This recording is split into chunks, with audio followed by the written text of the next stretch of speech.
Saya lebih ingin membahas mengenai penyakit kronis, Pak, dan bagaimana cara mencegahnya. Baik Bapak Ibu sekalian, sebelum saya masuk materi, saya ingin bertanya kepada para jemaah yang hadir di sini. Bapak Ibu sehat?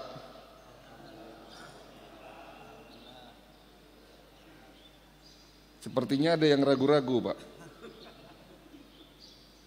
Sehat atau tidak sakit? Pertanyaan saya akan merubah paradigma cara pandang, ya, cara pandang terhadap kesehatan. Sehat atau tidak sakit? Sehat pasti tidak sakit belum tentu sehat. Kenapa saya mengatakan begitu? Orang yang divonis sakit diabetes belum tentu merasakan sakit.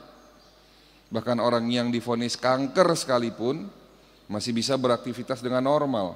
Kanker stadium 1, bahkan kanker stadium 2, terkadang tidak muncul gejala yang kita rasakan. Penderita kerusakan saraf di otak yang pada akhirnya bisa menyebabkan penyakit seperti Parkinson, Alzheimer, bahkan penyakit stroke pun di stadium awal tidak menunjukkan adanya gejala.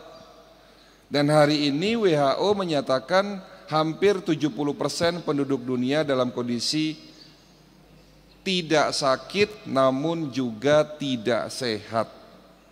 Jadi yang benar-benar dinyatakan sehat oleh WHO hanya 15%. Siapa? Mereka yang sehat secara body, mind and soul, fisik, pikiran dan jiwanya, dan secara fisik harus dibuktikan dengan medical check up. Jadi mereka yang rutin melakukan medical check up 1 tahun sekali dan di dalam hasil medical check up itu tidak ditemukan adanya masalah kesehatan, barulah disebut masuk golongan yang benar-benar sehat. Jadi kalau belum pernah medical check up itu masuknya golongan tidak sakit. Jadi di sini siapa yang sehat? Baik. Kenapa penyakit kronis sulit disembuhkan Bapak Ibu sekalian? Atau bahkan mungkin pertanyaannya saya rubah lagi. Waktu dulu saya masih belajar dan menjadi seorang dokter, bukan berarti sekarang bukan dokter. Artinya dulu waktu kami masih mendalami pengobatan medis konvensional, belum belajar pengobatan holistik, belum belajar pengobatan tradisional, saya meyakini benar, kami para dokter meyakini benar bahwa penyakit kronis seperti jantung, stroke, diabetes adalah penyakit yang tidak dapat disembuhkan.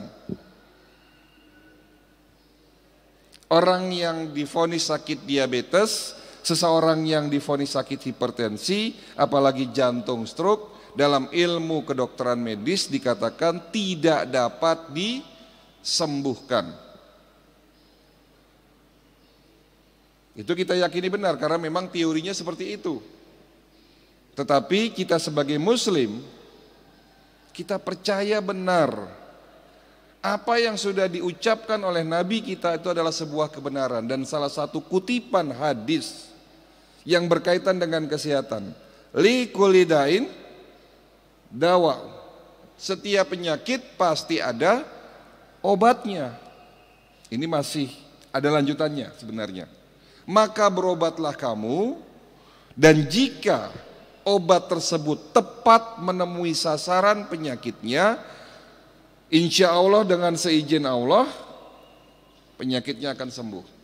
Artinya dari kutipan hadis tersebut bahwa insya Allah semua penyakit bisa disembuhkan.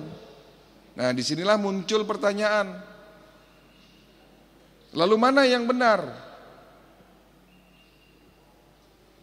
Nah Bapak Ibu sekalian, setelah kami mendalami banyak metode pengobatan baik medis yang kita dapatkan secara formal, menjadi seorang dokter di bangku kuliah dulu di Fakultas Kedokteran Unisula. Lalu kami belajar pengobatan tibum nabawi di Institut Al-Wahidah Malaysia. Saya belajar pengobatan Ayurveda India, pengobatan Yumeho Jepang, pengobatan tradisional Chinese medicine. Di sini kami menemukan sebuah benang merah, sebuah jawaban. Ternyata apa yang disampaikan oleh Nabi kita adalah sebuah kebenaran. Lalu bagaimana prakteknya? Ternyata, tolong diperhatikan Bapak Ibu sekalian, ini poin dari materi ini. Poin dari manasik hari ini. Ternyata Allah menciptakan penyakit berikut dengan penawarnya. Penawar itu bukan hanya ada di sekitar kita, tetapi penawar terhadap penyakit kita ada di dalam diri kita sendiri. Artinya Allah menciptakan tubuh kita ini, dan kita tahu bahwa manusia adalah makhluk yang paling sempurna ciptaan Allah. Di saat kita sakit, secara otomatis tubuh kita akan melakukan perbaikan, mengobati jika ada yang rusak. Itulah konsep dasar dari pengobatan holistik, yang dimaksud adalah self healing. Jadi tubuh kita punya kemampuan untuk mengobati diri kita sendiri. Sekarang saya mau tanya sama Bapak, Pak, penyebab penyakit diabetes apa? Ada yang tahu? Mungkin yang di belakang lebih enak maju Pak, jadi bisa berinteraksi. Yang di luar mungkin masuk dalam ya Pak. Ya, Pak, penyebab penyakit diabetes apa Pak? Kita di sini akan bahas Pak. Ya, mungkin kedatangan saya ke sini tadi sih diminta oleh pengurus, bisa nggak Dok kalau sebulan sekali mengisi acara di sini? Ya insya Allah saya tidak menolak, tetapi memang perlu saya sampaikan di sini Pak, kami harus menyelesaikan semua masjid, insya Allah kita akan datangi di Jabodetabek. Masih banyak PR yang harus kita kerjakan, karena 5 tahun ini saja kita baru bisa mendatangi kurang lebih 1000 masjid. Sementara masjid di Jabodetabek itu puluhan ribu ya. Nah, jadi dengan waktu yang ada ini, ya semoga ilmu yang saya berikan ini bisa dapat diterima. Ya, Pak, penyebab penyakit diabetes apa Pak? Gula. Manis-manis. Pertanyaannya, apakah di sini yang suka manis-manis pasti kena diabetes? Siapa di sini yang suka manis-manis tapi tidak kena sakit diabetes? Tapi ada juga orang di luar sana yang tidak suka manis-manis tapi sakit diabetes.